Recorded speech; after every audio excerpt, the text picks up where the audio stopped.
si podemos resumir las últimas palabras de Jesucristo, se encuentran en el capítulo 2 y en el capítulo 3 de este maravilloso libro que se llama el Apocalipsis, y que la palabra apocalipto en el griego significa descorrer las cortinas. Cuando los griegos antiguamente tenían una estatua y la cubrían con una manta, antes de que pudiera la gente acercarse a ver de qué se trataba, le jalaban un cordón y quedaba descubierta la estatua. Este efecto del correr las cortinas en el griego es apocalipto.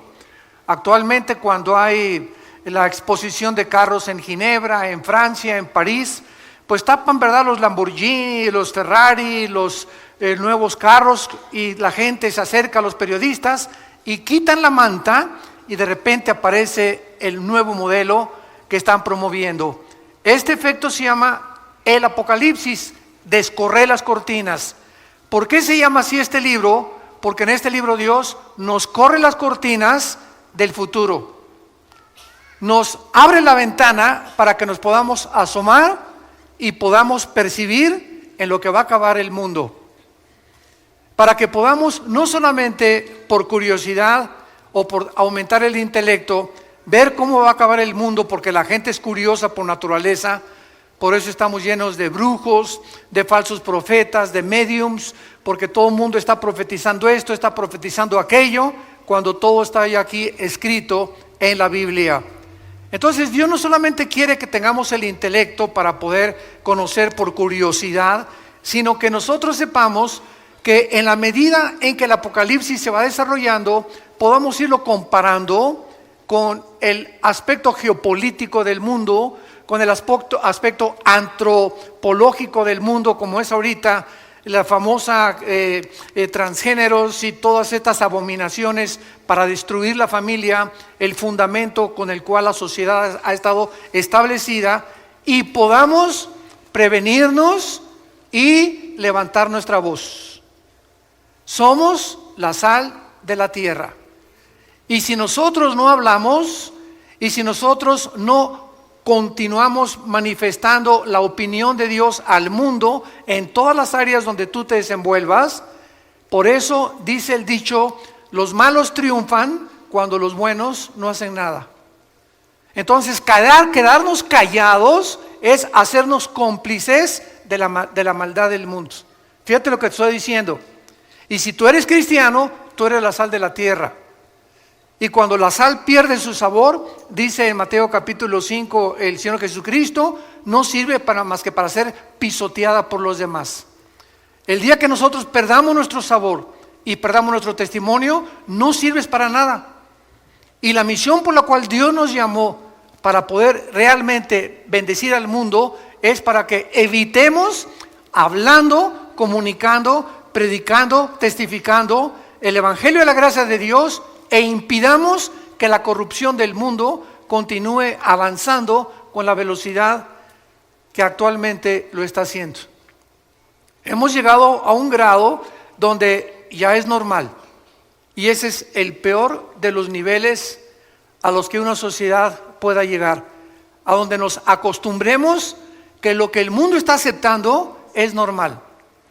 Pero lo que más me impresiona de todo esto, con el mensaje que vamos a ver de Sardis en el capítulo 3 del Apocalipsis, abran sus Biblias ahí, por favor, Apocalipsis 3.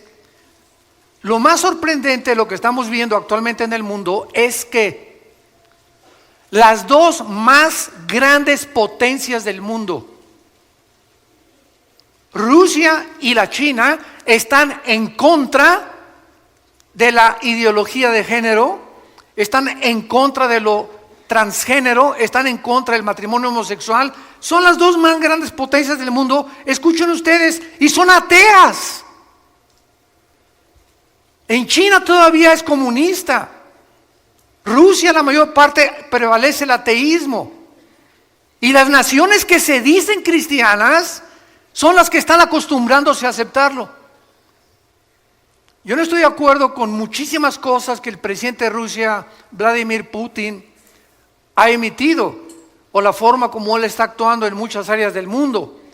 Pero acabo de escuchar un discurso de él que me dejó helado, Y dije, estoy 100% en lo que él acaba de decir, criticando a las naciones occidentales de cómo es posible que a los niños los adoctrinen desde niños a tener tendencias con las cuales no nacieron.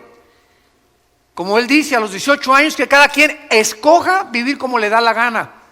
Pero es un crimen que desde a los niños que no tienen el factor todavía para poder decir entre el bien y entre el mal, les comiencen a enseñar o los comiencen a vestir de mujeres o los comiencen a vestir de hombres. Eso no se vale. Eso no se vale. Y ya lo están haciendo en las escuelas. Y quieren forzarnos a nosotros a que lo aceptemos. Y es un crimen contra los niños. La forma más fácil de destruirlo psicológicamente a una criatura que todavía no forma todavía su forma y su conducta de pensar. ¿Cómo es posible que el mundo esté como esté? ¿Se acuerdan ustedes del libro de Jonás en el capítulo 1? Que él se escapa contra la voluntad de Dios. ¿Y a dónde va Jonás? En dirección opuesta, y se sube al barco donde los marineros que no eran cristianos le dicen a Jonás, pero ¿cómo es posible de que tú puedas hacer esto y esconderte ante esta tormenta? Y los marineros que no eran cristianos le dan ejemplo a José y lo echan a la borda cuando él acepta de que realmente la culpa de la tormenta se debe a él. Y así tenemos cientos de casos en el mundo entero. Y por eso es que nosotros ya debemos de cobrar reacción. El mundo está a punto de irse a una espiral de autodestrucción. Estamos en un mundo demasiado contaminado, demasiado sucio, demasiado perverso y depravado, sobre todo para las generaciones de nuestros hijos y de nuestros nietos. Tenemos que levantar la voz. Tenemos que decir, así dice el Señor. Aquí está la palabra eterna, los cielos y la tierra pasarán, pero mis palabras, dijo Jesucristo, no pasarán. En este mensaje a la iglesia de Sardis, capítulo 3 del Apocalipsis, versículo del 1 al 6, es una iglesia, o fue una iglesia Sardis, que desde luego representa también a muchas iglesias que han subsecuentemente seguido las mismas características o han mantenido las mismas normas que esta iglesia. Esta es la razón por la cual se nos da este ejemplo de estas 7 iglesias.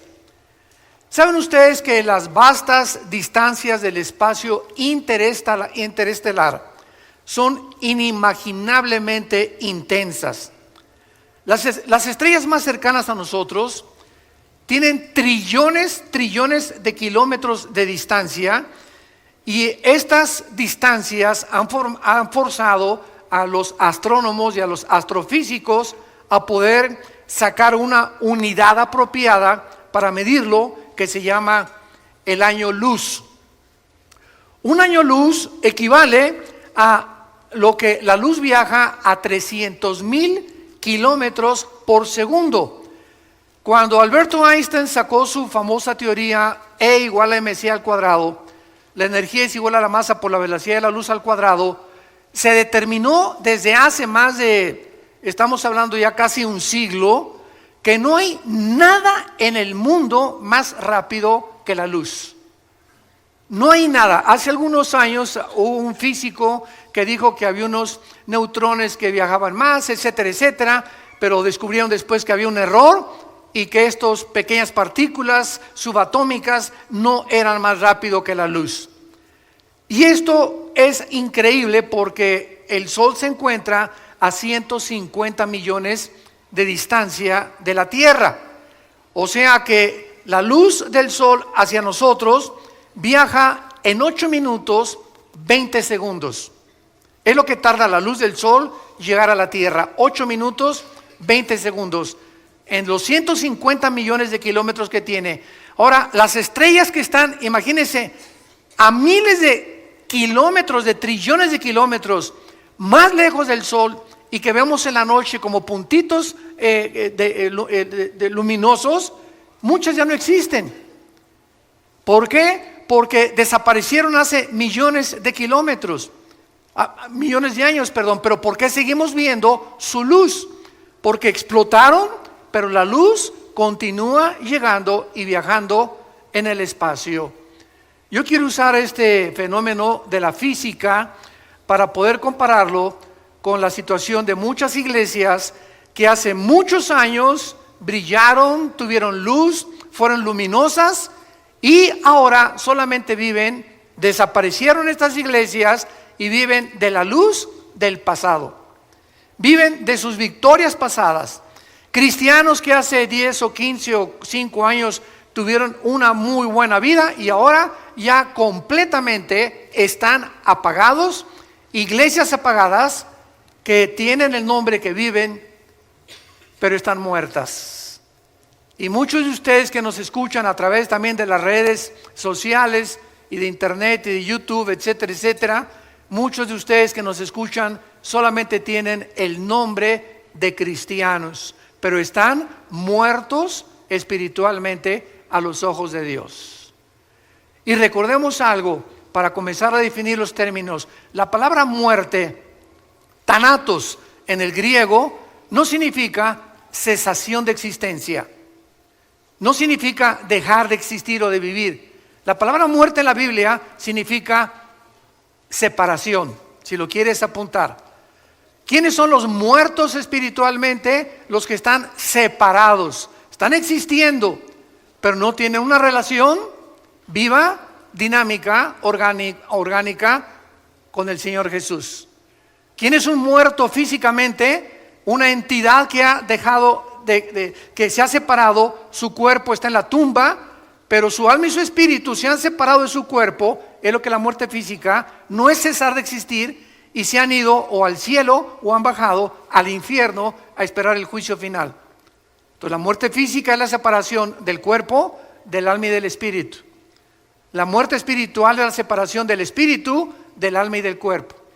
Y la muerte eterna es la separación del espíritu, del alma y del cuerpo eternamente de la presencia de Dios. Siguen existiendo, pero están separados eternamente de Dios.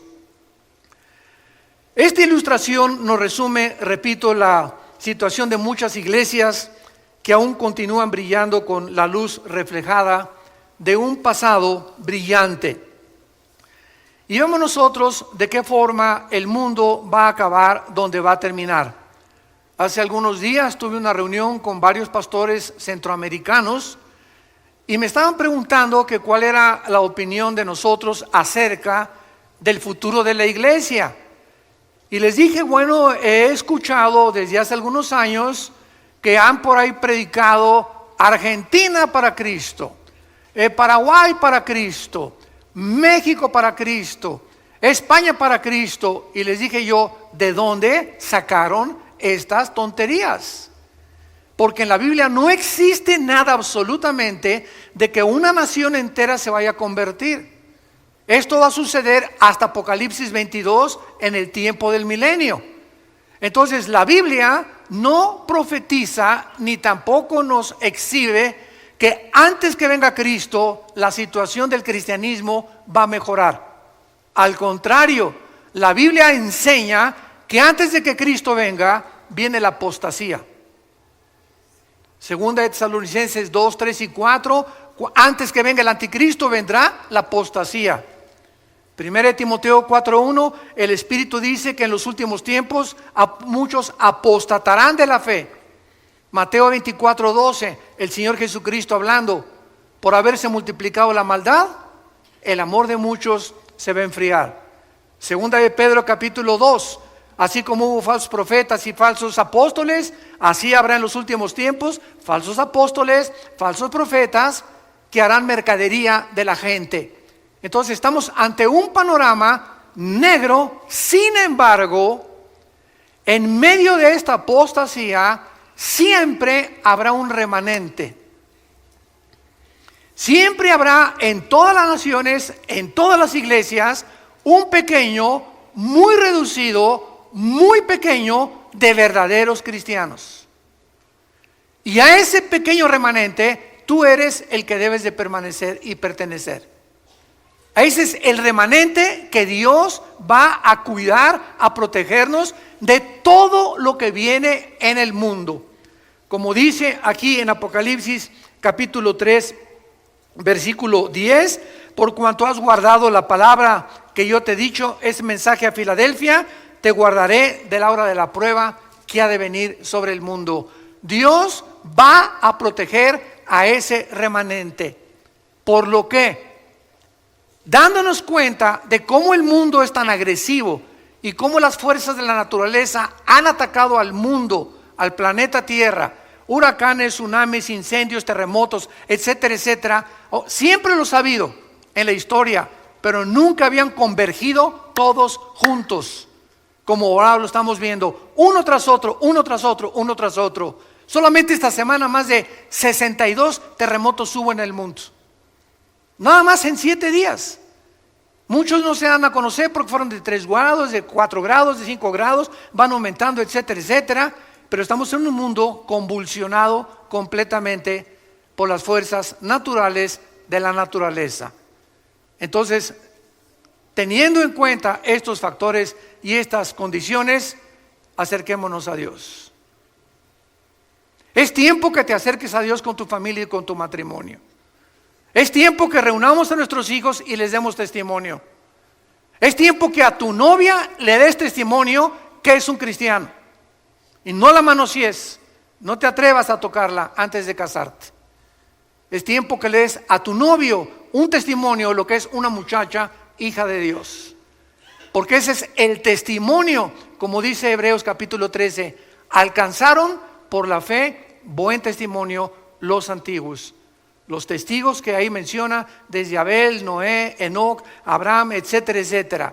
Y este es el testimonio que hace falta actualmente en el mundo que nos rodea. El mensaje a la iglesia de Sardis dice así: escribe al ángel de la iglesia en Sardis, el que tiene los 7 espíritus de Dios y las 7 estrellas, dice esto: yo conozco tus obras, que tienes nombre de que vives y estás muerto.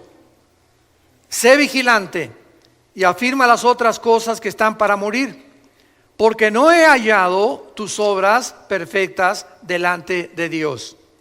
Acuérdate pues de lo que has recibido y oído, y guárdalo, y arrepiéntete. Pues si no velas, vendré sobre ti como ladrón, y no sabrás a qué hora vendré sobre ti. Pero tienes unas pocas personas, ahí está el remanente. Tienes unas pocas personas en Sardis que no han manchado sus vestiduras, y andarán conmigo en vestiduras blancas, porque son dignas. El que venciere será vestido de vestiduras blancas, y no borraré su nombre del libro de la vida, y confesaré su nombre delante de mi Padre y delante de sus ángeles. El que tiene oído, oiga lo que el Espíritu dice a las iglesias. Sardis fue una de las ciudades más bellas del mundo entero. Fue fundada 1200 años antes de Cristo y fue la capital del reino de Lidia hasta el año 549, 550 antes de Cristo, cuando fue conquistada por Ciro, el emperador o el rey de Persia, que es ahorita Irán. Esta ciudad fue destruida por los jónicos en el año 501 antes de Cristo, y finalmente Sardis fue conquistada por Alejandro el Magno. El rey más famoso de Sardis se llamaba Creso con C de Carlos, y estaba la ciudad emplazada en una llanura preciosa junto al río Hermus, en una posición militarmente envidiable, porque estaba construida la ciudad como casi en una montaña, como una torre, por lo cual era muy difícil. Solo Alejandro el Magno lo pudo hacer, y el rey Ciro de Persia. Era una ciudad riquísima en pepitas de oro. Ahí, dicen los historiadores, comenzaron a encontrarse las primeras pepitas de oro. Cuando Alejandro el Magno conquista a Sardis, esta ciudad se rinde completamente a Alejandro el Magno, y absorben la cultura helénica, que es la cultura de los griegos, y que posteriormente los romanos también la absorbieron, y entonces el mundo comenzó, el europeo y el Asia Menor, a hablar el griego. Vean ustedes de qué forma Dios preparó todo esto para que el Nuevo Testamento que tenemos nosotros haya sido escrito ¿en qué idioma original? En el griego. Así que el Nuevo Testamento, los originales, fueron escritos en el griego, porque el griego y el hebreo son los dos únicos lenguajes que sus letras tienen símbolos de número. Esto se llama gematría. Entonces, la B en griego es el 5, la X en griego, ¿no saben? El 10, 2X, 20, 3X, el 50, ¿verdad? Bueno, sí saben griego. Entonces, esta es la razón también, y aparte que las palabras griegas, como las palabras hebreas, tienen 4 o 5 significados. ¿Qué quiero decirles? Por ejemplo, la palabra padre en español, ¿qué significa? Progenitor, ¿no? Pero también significa bonito. ¿Cómo? ¿Qué padre está el cielo? Oye, ¿qué padre vestido traes? ¿Qué le estás diciendo? ¿Que ese vestido lo engendró quién? No, ¿verdad? Pero vean ustedes cómo usamos barbarismos en todos los idiomas, y entonces usamos palabras que si las queremos traducir no tienen traducción. En inglés, por ejemplo, imagínense, what father is the heaven? Dile eso a un americano y no te va a entender. ¿Qué padre está el cielo? Es algo que pertenece solamente y que nosotros entendemos. Por eso mi esposa y yo, cuando oímos chistes en Estados Unidos, casi nunca los entendemos, y cuando contamos chistes nosotros, sobre todo los de Cantinflas, menos los entienden ellos, ¿verdad? Bueno, esto es impresionante, porque esta es la razón por la cual el griego fue absorbido por las culturas antiguas para preparar el camino a la predicación del Evangelio de la gracia de Dios. El emperador romano Tiberio, ya cuando Roma conquistó a Grecia, reconstruyó esta ciudad de su tesoro personal de 10 millones de sestercios. 10 millones de sestercios equivalen a $1 millón del siglo XXI. Los mejores gladiadores de Roma salieron de Sardis, y la mayor parte de los gladiadores se degeneraron por todo el ambiente que había en la ciudad y en el Imperio Romano, y entonces, ¿verdad? Y el libertinaje que existía, y pues fue una de las cosas que terminaron también con estos guerreros de esos tiempos. Las personas de Sardis adoraban a la diosa Cibeles. Me acuerdo que ahí en Tecamachalco, en México, hay una calle que se llama La Fuente de Cibeles. Bueno, esa palabra Cibeles viene de la diosa de Sardis, que también tenía el nombre de Artemisa, que era la diosa de la fertilidad. Y bajo esta atmósfera degenerada, la iglesia estaba creciendo, pero poco a poco la influencia del mundo en la iglesia termina matando, asfixiando el testimonio que debemos de dar. Y esta es la razón por la cual Dios escribe estos mensajes en el Apocalipsis, y de las 7 iglesias a 5 las llama a que se arrepientan. Porque si Cristo viene ahorita saliendo el servicio, o hoy en la noche, o mañana, o dentro de un año o varios años, y tú te encuentras en la condición en la que tú te encuentras actualmente, te vas a quedar. Te vas a quedar. Porque ya las trompetas del Apocalipsis oyen en el cielo, y va a haber millones de personas que llenan actualmente las iglesias que se dicen cristianas en el mundo entero, que no se han arrepentido nunca de su vida. Las iglesias están llenas de cabritos, mazacuatas, coralillos, cascabeles y chivos y cabritos. Y la cantidad de ovejas en las iglesias es reducidísima. Entonces, esta es la razón por la cual tanta gente, oye, ¿por qué no vas a la iglesia? Ay, porque son una bola de hipócritas. Y conociste a estas personas, es que conociste a la cizaña, a las mazacuatas y a los coralillos. Te andabas juntando con los chivos. Nunca buscaste las verdaderas ovejas, los verdaderos jóvenes consagrados, las verdaderas muchachas consagradas, los verdaderos matrimonios que quieren servir a Dios y que están luchando por sobrevivir en el mundo que nos rodea. Entonces, cuando ponemos los ojos en los hombres, se nos olvida que Jesús en Mateo 13, en su parábola famosa de la semilla y de la cizaña y el trigo, nos lo advirtió, que está sembrada en todas las iglesias cizaña.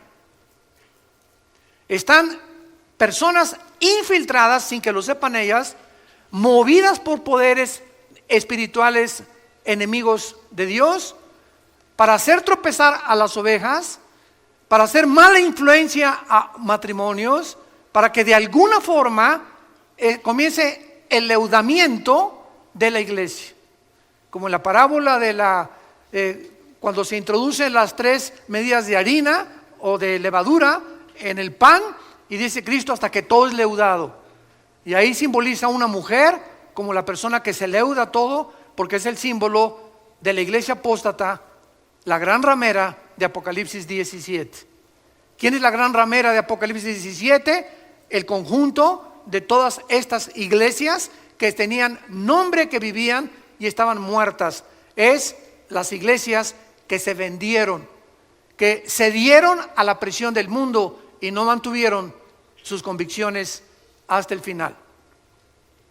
Veamos rápidamente el análisis de esta iglesia que hace Jesucristo. Número 1, el capítulo 3, versículo 1, el mensaje a la iglesia de Sardis, y dice Jesús que Él tiene los 7 espíritus de Dios. El libro del Apocalipsis es un libro casi en su mayor parte de símbolos, porque cuando estudiamos la Biblia, todos nosotros los que estudiamos teología, y tú que eres un estudioso más consciente de la Biblia se interpreta o se puede interpretar de 3 maneras. Se puede interpretar literalmente cuando así nos lo permite la Biblia. Cuando, por ejemplo, dice la Biblia, y María conoció a José, estaban desposados, todo eso es literal. No nos da la Biblia una puerta para que podamos interpretarla, número 2, figurativamente. Y la Biblia se puede interpretar también proféticamente. Entonces, la interpretación en el Apocalipsis es simbólica, ¿verdad? La mayor parte son metáforas o símbolos.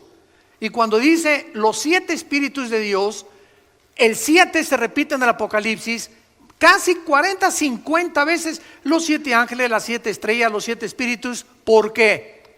Porque en el simbolismo de la Biblia, los números tienen un símbolo o tienen un significado. El 1, la unidad. El 2, el testimonio. Siempre se mandaban a predicar de 2 en 2. El 3, la Trinidad. El 5 es el número de la gracia. El 6 es el número del ser humano. Por eso el anticristo es 6, 6, 6, que es el ser humano elevado a la Trinidad, el ser humano elevado a Dios. El 7 es el número perfecto, es el número completo. Por eso hay 7 días. Nunca se han preguntado, pregúntale a tu maestro ateo, ¿quién inventó la semana de 7 días? Pregúntaselo a cualquier ateo o a cualquier científico. ¿Cómo es posible que se haya definido que el ser humano necesita 6 días de trabajo y todos necesitamos pararnos, detenernos cada 6 días y descansar? De cada 7 días, un día tenemos que descansar. Llámese el lunes, si tú trabajas el domingo en un hotel, pues tu lunes. Pero si no nos detenemos a descansar, el día de descanso, y no tiene que ser el sábado o el domingo para los que la mayor parte tenemos la bendición de no trabajar, Pero si no nos detenemos un día a la semana, comenzamos a desgastarnos mental, psicológica y físicamente. El cuerpo humano necesita descanso. Y el día de descanso, olvídate de tus cálculos, de tu trabajo, de tu carpintería, de tu taller, de tu bufete de abogados, de tu consultorio médico. Olvídate de todo. Vete el partido. Bueno, ya hasta ahorita Real Madrid-Barcelona. Va ganando Barcelona 1-0. Pues hay que descansarnos de todo, ¿verdad? Si puedes ir en la tarde al fútbol, ¿verdad? Descansar al parque con tus hijos, con tus nietos, irte el día a un buen restaurante a comer o taquitos ahí en tu casa. Pero tratemos de el cerebro, las neuronas, librarnos de la presión de los pensamientos, porque así nos diseñó Dios. 6 días y 1 tenemos que descansar. Muy bien, en Isaías 11, versículo 1 y 2. Veamos qué son los 7 espíritus de Dios. Porque no son 7 espíritus, son las 7 manifestaciones que el Espíritu Santo tiene, y que la única persona que ha tenido estas 7 manifestaciones del Espíritu ha sido Jesucristo, el Hijo de Dios. Saldrá una vara del tronco de Isaí, y un vástago retoñará de sus raíces. Está hablando proféticamente 700 años antes de que Cristo naciera, el profeta Isaías. Y escuchen lo que dice: y reposará sobre él, o sea, sobre Jesús, número 1, el Espíritu de Jehová, espíritu de sabiduría, inteligencia, consejo, poder, conocimiento y temor de Jehová. Esta es la plenitud del Espíritu Santo. Dichosos aquellos que tienen por lo menos sabiduría, inteligencia, consejo, poder, o que tengas 3 o 4 de estas manifestaciones del Espíritu Santo. Ahora regresamos a Apocalipsis y podemos entender por qué Jesucristo dice el que tiene los 7 espíritus de Dios. O sea, Jesús poseía la plenitud del Espíritu Santo. Y este Cristo santo, glorificado, majestuoso, es el que está enviando un mensaje a un pequeño grupo de cristianos, un remanente en la iglesia de Sardis. ¿Cuál es la acusación? Yo conozco tus obras, que tienes nombre de que vives y estás muerto. Esta iglesia tenía una falsa reputación espiritual. ¿Cuántas personas se dicen a sí mismo cristianas? Volvemos a repetir, pero su verdadera condición, tal vez ante la iglesia tienes cara de San Crisóstomo, tienes la cara de la Rosa de Castilla, de Santa Rita de Casia. No, la hermana tiene cara de monja, una cara dulce, transparente. El hermano tiene cara que no rompe un plato, pero en su casa tiene otra cara, y en su trabajo tiene otra cara. En la psicología se le conoce como los desórdenes múltiples de la personalidad, que no eres de una sola pieza. Y esto es lo que Dios insiste en nuestras vidas. Tenemos que ser de una sola pieza. Así como eres aquí, lo eres aquí en el estacionamiento, y lo eres en tu casa, y lo eres en tu trabajo, y lo eres en el cine, y lo eres a donde quiera que vayas. Eres tú. Y no tienes que ocultarte detrás de máscaras. ¿Por qué? Porque eres de una sola pieza. Y está demostrado esto psiquiátricamente, que una persona que tiene 2 o 3 personalidades es una persona que se está desintegrando en su carácter. Porque no ser como tú eres con tus amigos, sin que nos demos cuenta, el cerebro no acepta estas condiciones o actitudes negativas y te comienzas a desintegrar. ¿Qué me refiero que te comienzas a desintegrar? Tu conducta comienza a desvariar.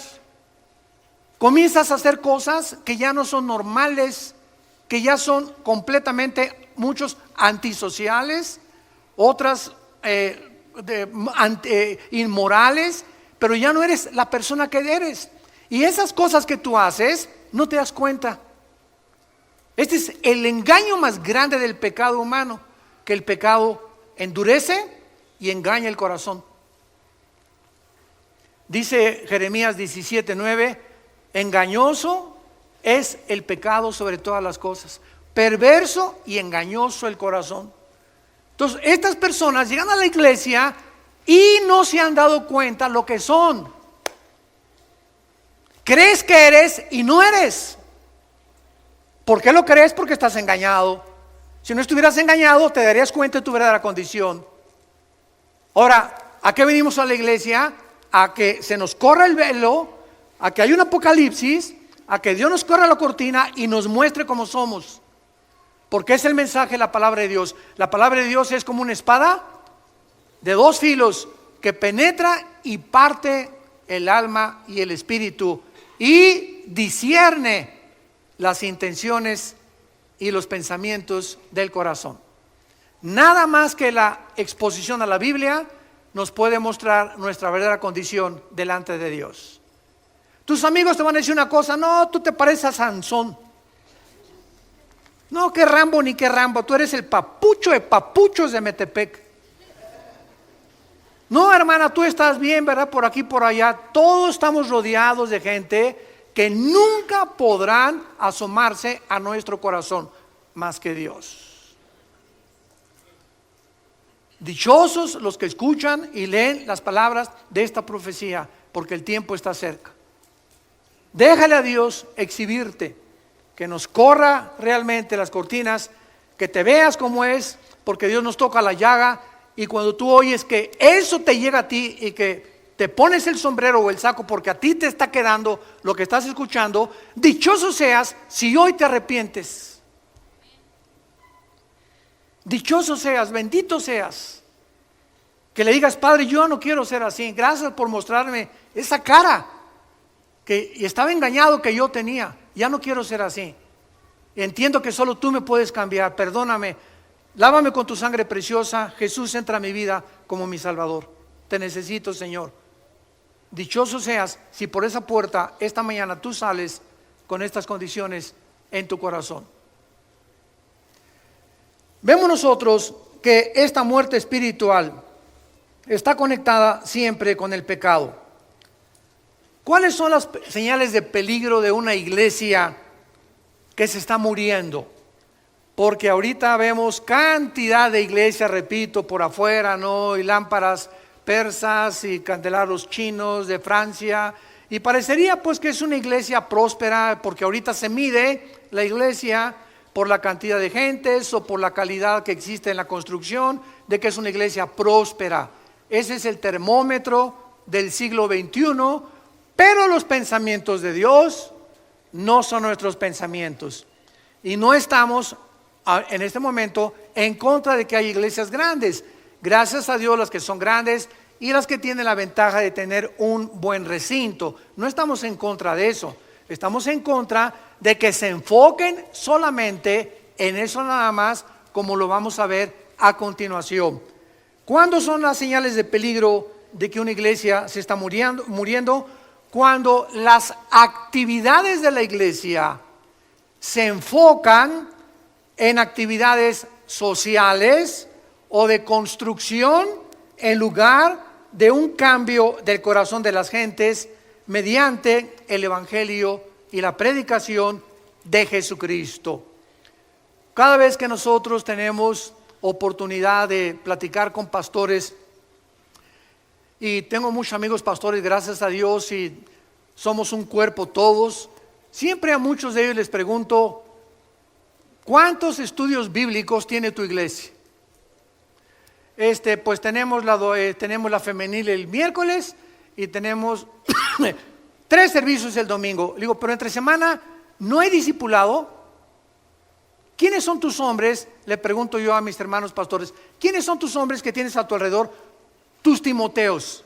¿No tienes un grupo de 3 o 4 hombres a quienes te estés dedicando más tiempo que a todas las demás iglesias, que a todas las demás ovejas, y que los estés discipulando para que estas personas el día de mañana te ayuden a ser los pilares de la iglesia? Porque una iglesia que tiene 500 miembros necesita 3 pastores. Imposible que un pastor alimente a 500 ovejas. Imposible. Aconseje, vaya a los velorios, vaya a los hospitales, etcétera, etcétera. A las 2 de la mañana contesta el teléfono que le dio un planchazo a su esposo, a la esposa. Imposible. Entonces, las columnas que sostienen una iglesia son los varones. La iglesia es un conjunto, se les llama en el Nuevo Testamento ancianos. No de edad, porque es la palabra presbúteros, ancianos, sino líderes espirituales que nos ayudan a los que levantamos iglesias a poder delegar las responsabilidades, porque si no lo hacemos, acabamos en el psiquiátrico. Entonces, si una iglesia no tiene estudios bíblicos y no está discipulando entre semana a las iglesias, es una iglesia que ya se le olvidó el mandamiento de Mateo 28, 19 y 20, la gran comisión. Todos se lo saben de memoria.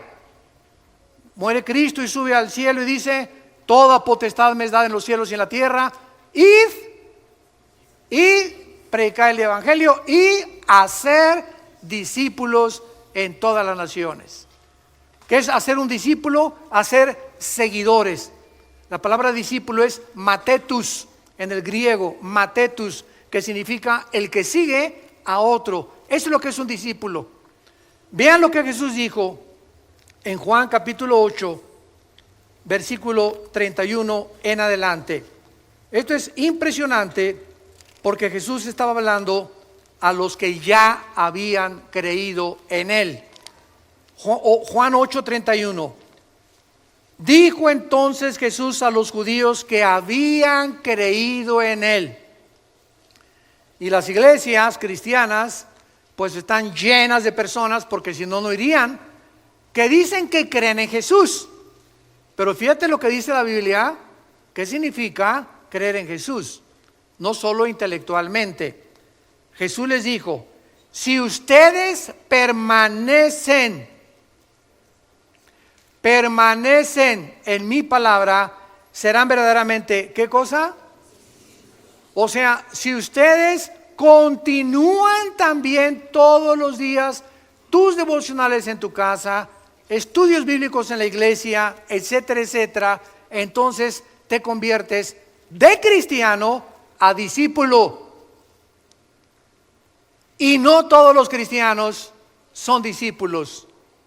Solo los discípulos son cristianos. Y conocerán la verdad, y la verdad os hará libres.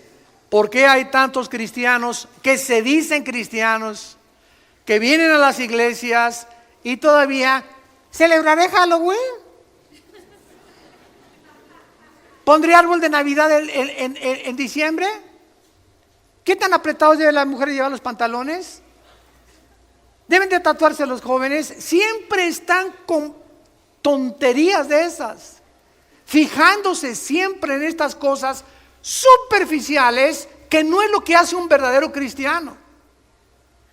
Pero son esta clase de gente que están en todas las iglesias. No nos asustemos si tú oyes que en la nuestra también hay ese tipo de personas. Las hay, porque así es la iglesia, una mezcla de cizaña con trigo, y no salen de eso. En otras palabras, igual que los fariseos, siempre están buscando agradar a Dios por sus obras, por cómo se visten, por cómo se pintan, por lo que hacen. Si ponen árbol de Navidad, yo no puse árbol de Navidad, pon una palomita de arriba, Miguel. ¿Se imaginan ustedes en Navidad el Señor, a ver el arcángel Miguel, vayan a ver quién no puso árbol de Navidad, le ponen paloma? Los que pusieron árbol de Navidad, aunque estén contentos y llenos de la gracia y del Espíritu Santo, ponles una tacha, porque a mí no me gustan las esferas. Por el amor de Dios, ya entendamos lo que es el cristianismo. Es algo interno del corazón. Romanos 14, el reino de Dios no consiste en bebida, comida, lo que hagamos, sino en gozo y paz en el Espíritu Santo. No le preguntes, ¿los tatuajes? Pregúntale si tiene gozo y paz en su corazón. Y por el amor de Dios, un gordo no se atreva a criticar a alguien que está tatuado. Yo se los he dicho. ¿Por qué, hermano? Porque tú no eres un templo del Espíritu Santo, eres una catedral del Espíritu Santo. Tú le estás haciendo más daño a tu cuerpo que alguien que se puso un dibujo ahí en el brazo o en la panza o en el ombligo. Así que la Biblia dice que somos templo del Espíritu Santo, que es nuestro cuerpo, cuidámoslo. Entonces no nos atrevamos, es lo que les digo, apuntar un dedo así, porque hay 3 que nos apuntan a nosotros. Cada vez que tú haces así, hay 3 apuntándonos a nosotros. Cuidemos la forma en la que nosotros vivimos ya. Tenemos que madurar. Regresamos a Apocalipsis. Y ojalá que sigan aprendiendo hoy cosas más intensas del Espíritu de Dios. Tienes nombre de que vives y estás muerto. Vemos pues nosotros que hay una fe que puede ser imitada. Hay una fe que puede ser imitada. O sea, hay un arrepentimiento que no es arrepentimiento, es remordimiento. Y veamos nosotros en 2 Corintios capítulo 7 la diferencia entre el remordimiento y el arrepentimiento. 2 Corintios 7, versículo 10. Porque la tristeza que es según Dios, o sea, cuando realmente nuestra tristeza es el fruto de que Dios está trabajando en nuestro corazón, produce arrepentimiento para salvación, de que no hay que arrepentirse, pero la tristeza del mundo produce muerte. En otras palabras, llega una muchacha o una persona, hermano, pues caímos en la fornicación o hice este pecado y el otro, hay una tristeza tremenda en mi corazón. Hay que fijarnos que esa tristeza no sea porque voy a tener que recoger la cosecha y ahora quién me va a poder recoger con mi niño, voy a quedar embarazada que soy madre soltera. Esa tristeza no es de Dios, esa tristeza es porque estás teniendo miedo de lo que la gente diga y de las consecuencias que vas a tener. Pero cuando nuestra tristeza es, Señor, te he ofendido, no me importa lo que la gente diga, quiero tu perdón. En ese momento sabemos que somos perdonados, 1 Juan 1:8, porque la sangre de Cristo nos limpia de todo pecado, y de ahí en adelante ya no vivo con vergüenza porque no tengo que arrepentirme. Ya me arrepentí y lo creo, porque la sangre de Cristo tiene poder. ¿Me siguieron con cuidado? Esa es la diferencia. Judas se arrepintió. A ver, aquí tenemos a 2 hombres, a Pedro y a Judas. Los 2 cometieron alta traición. Los 2 negaron a Cristo. Los 2 desobedecieron a Cristo. Sin embargo, la Biblia dice que hay una diferencia entre Pedro y entre Judas cuando los 2 eran culpables de alta traición. Pero cuando Pedro cometió el pecado de negar a Jesucristo, lloró amargamente porque sabía que Jesús era el Hijo de Dios y sabía que lo había traicionado. Pero no se quitó la vida como se la quitó Judas. Judas agarró las 30 monedas de plata y las aventó a los sacerdotes y fue y se ahorcó. Y dice la Biblia que se rompieron las cuerdas, cayó sobre piedras y se le salieron todos los intestinos a Judas. Así murió Judas. Si él hubiera creído que Jesús era el Hijo de Dios, no se hubiera matado. No se hubiera quitado la vida. Hubiera creído que hay perdón en la cruz que iba Cristo a enfrentar. Pero él no creyó nunca en Cristo. Él nunca fue salvo. Jesús mismo dijo en Juan que era un diablo desde que Dios lo llamó. Y formaba parte del plan de Dios para demostrarnos que siempre, siempre, siempre habrá gente cerca de ti y cerca de nosotros, diablos. Y muchas veces tarda tiempo en descubrir quiénes son nuestros verdaderos amigos. Los que verdaderamente en tiempo de la prueba están con nosotros o están contigo. Es el mundo que vivimos. No todo es angelitos, no todo es Disneylandia, no todo es Reino Ventura. Estamos en un mundo donde hay lobos rapaces junto a ti, atrás de mí, a tu derecha y a tu izquierda.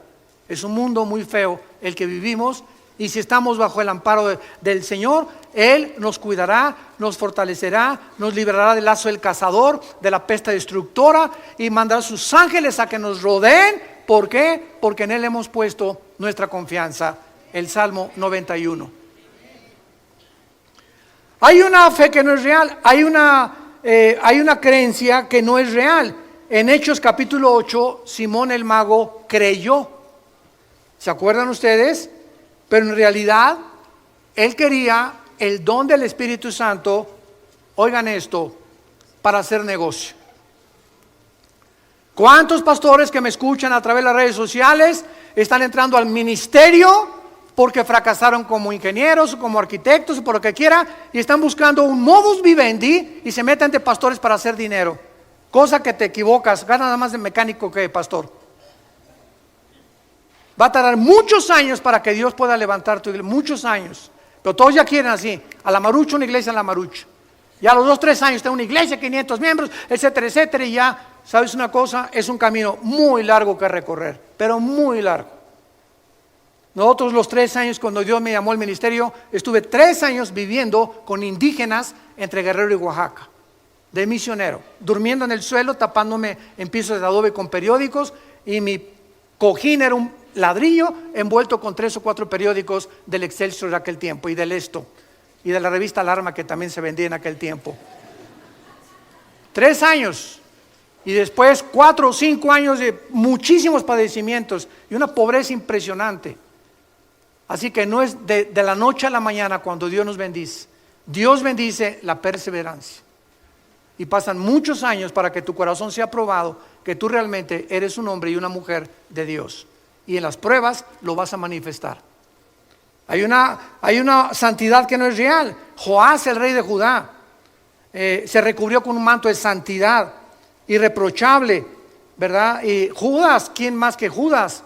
¿Quién se iba a imaginar en la última cena, cuando Jesús dice, uno de ustedes me va a traicionar?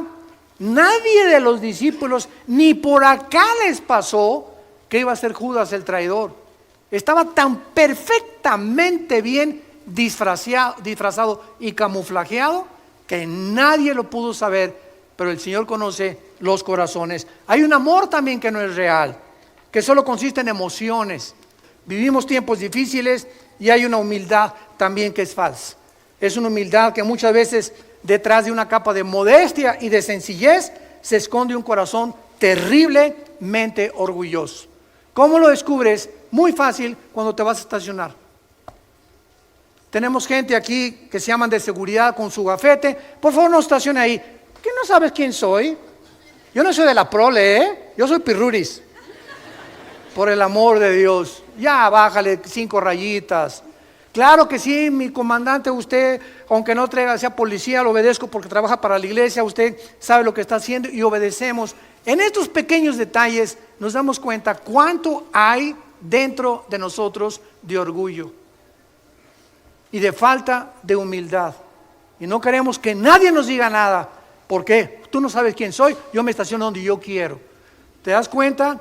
Eso es lo que demuestra el corazón. En los pequeños instantes que Dios te mandó a esa persona para probar tu corazón, ya saliste reprobado. Padre, te damos gracias en el nombre de Jesucristo por tu palabra. Continuaremos, Padre, examinando este mensaje, esta iglesia, donde las condiciones eran deplorables, así como lo es la vida de muchos que se dicen que te siguen y que son cristianos y realmente están muertos, aunque ellos crean que están vivos. Gracias porque la exposición a tus palabras nos desnuda, nos corre completamente las cortinas viciosas que tenemos en el corazón, que nos impiden ver cómo somos ante ti. Recordamos las palabras de David en el Salmo 19. ¿Quién reconocerá sus propios errores? ¿Quién? Oh Dios, le decía David a Dios, muéstrame mis errores escondidos, mis pecados ocultos que yo no puedo ver. Arrepiéntete con todo tu corazón y dile: Jesús, te pido perdón por mis pecados. Creo que en esa cruz pagaste por ellos con tu sangre y te pido que entres a mi vida, porque creo que a los 3 días te levantaste de los muertos y puedes vivir en mi corazón como mi Señor y mi Salvador. En tu nombre santo, amén.